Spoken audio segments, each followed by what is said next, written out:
Hey everybody, Economic Ninja here. Hope you're having a great day. We're going to talk about owning multifamily rental properties as opposed to, we're going to compare them to single family properties. And for those of you that don't know me, I was invested in real estate way back in 2001, saw that amazing housing bubble, sold off my real estate in about 2006, was completely free and clear because I saw the crash coming ahead of time and waited for all the craziness to go past me and then started back up again. We're going to compare the differences, the pros and cons to multifamily and single occupancy properties like a single family home, stick-built home. So there are some good comparisons, some pros and some cons. Here we go. Single family, that was always my weapon of choice when I was looking for real estate. The biggest reason why I liked it is because I obviously I loved fourplexes, right? Because anything between 1 unit and 4 units is considered in a certain category of real estate lending. So you could have a single family home and you could have up to a fourplex and still get the exact same rates, the same terms as, and get loans that are government conforming loans, okay? So you get better interest rates, better terms, okay? When you go from 5 units plus, you move into commercial status, and that's a whole different realm, higher down payments, higher interest rate, different terms, okay? So if you want to get into multi-units and you're just starting out, you want to stick between 2 and 4 units, okay? The reason why I picked these, and I love fourplexes, because it gave me a lot of flexibility.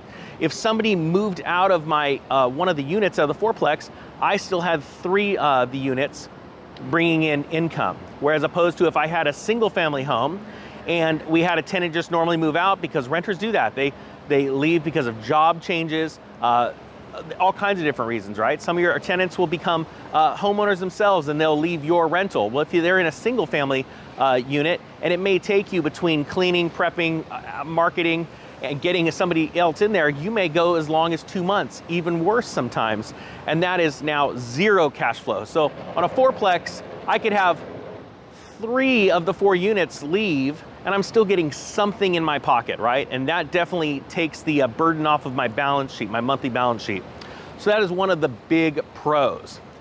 Another thing is that the pros to the fourplex, besides, you know, more stable income, is that I like the diversity of a fourplex. You know, when one person moves out, I can slowly renovate the property. I can clean up 1 unit, then as I rent that, and I ask higher rent.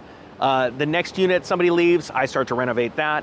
And again, because I'm still getting cash flow from those other 3 units, and it may take me a long time to renovate a unit, thus bring less money coming in because I'm actually working on it, I can't have somebody living there, it's better on my balance sheet. Another thing that I really like about multifamily is that it's not priced based on other fourplexes are going on or going up for sale in the area, just like a comparable sale, right? It is sometimes, but really it comes down to the return on investment, the cap rate. And what's really neat is I used to come into fourplexes where, let's say the rents were $500 a month each. So we had $2,000 a month in cash flow coming, rents coming in. Based on the utility costs and things like that, I would be able to price the property at X amount, right? So that's what I would buy the property for. But if I knew that those rents were under market, right? They're going for $500 right now. They were long-term tenants, but I knew that those rents should be technically about $650 a month.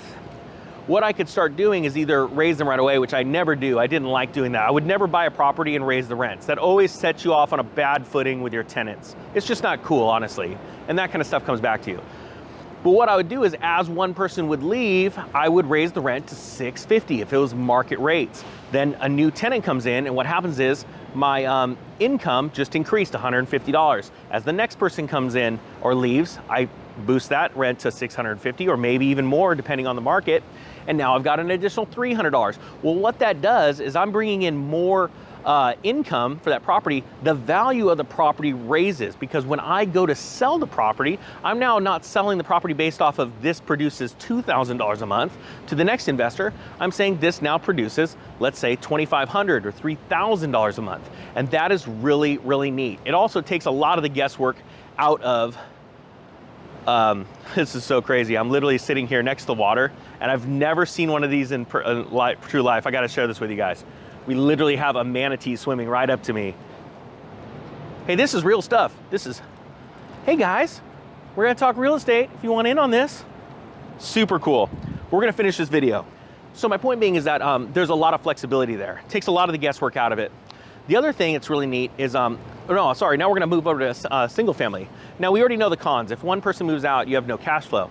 But one thing that I really like about single family is that you're able to market it for sale to a broader group of people. You know, there aren't a lot of people out there looking for fourplexes. There are more people that are looking for a place to raise their family in, as opposed to a place that they can move into and they have their tenants living with them. So one of the benefits of a single family is that you are able to market it to a broader range of people. Whereas if you're going to sell your fourplex, there's only a certain amount of people that will want to buy your fourplex, okay? However, I will say this. If you're looking at multifamily and the difference between a fourplex and a fiveplex, let's say, obviously you have commercial issues with the commercial loans, so you have to put more money down, you have higher interest rates, things like that. If you have a fourplex, again, if you're able to market that, or a triplex or a duplex, to a broader range of buyers, okay? So that's another reason why you'd want to stick with 4 units and under, unless you're going bigger, you know, a 20plex, 30plex, you know, 100 doors, things like that. That's a totally different realm here. The single family home is nice because based on real estate cycles, it can move drastically. Whereas opposed to in price, right? If you're on a downswing, like in 2008, 2009, the real estate prices were going down. Now, there's big swings down, but there's also big swings up like we're dealing with right now. So you can make a lot of money on appreciation, but remember, that's not always guaranteed, okay? Over the long term it is because of the destruction of currency, but that's in a whole nother video. Whereas another pro of a fourplex is, again, it's based on income. And in hard times, you can keep the value of a fourplex because during difficult times as real estate cycle is ending and people are losing their homes, then what happens is they move into rentals, rents stay strong, and again, the property is priced off of the income that comes in. So hey guys, I hope you got something out of this, the difference between single family and a multi-family when you're dealing with renting them out. I'm now gonna spend some time with these manatees and talk to them because that's just the kind of guy I am. With that being said, thank you so much for watching The Economic Ninja.